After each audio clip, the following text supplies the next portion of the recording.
কিশোরগঞ্জের ঐতিহাসিক পাগলা মসজিদে দীর্ঘ ৬ মাস পর খোলা হয়েছে ১৩টি দান বাক্স।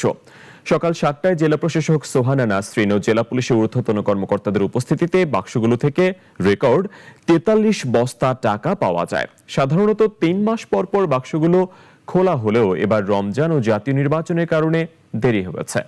ব্যাংক কর্মকর্তা, মাদ্রাসার শিক্ষক ও শিক্ষার্থী সহ প্রায় ৫ শতাধিক মানুষ টাকা গণনার কাজে অংশ নেন। এখানে স্থায়ী 10টি সিন্দুক এবং অস্থায়ী 3টি ট্রাঙ্ক দান বাক্স হিসেবে ব্যবহার করা হয়, যা পুরোপুরি পরিপূর্ণ হয়ে যাওয়ায় আজকে খোলা হলো। এখানে আমরা 43 বস্তা টাকা পেয়েছি এবং আমাদের গণনা কার্যক্রম শুরু হয়েছে। সর্বশেষ 27 ডিসেম্বর 2025 তারিখ দান বাক্স খোলা হয় এবং আজ থেকে ঠিক 6 মাস পূর্বে খোলা হয়েছিল। বর্তমানে পাগলা মসজিদের তহবিলে সর্বমোট 114,13,07,352 টাকা জমা আছে।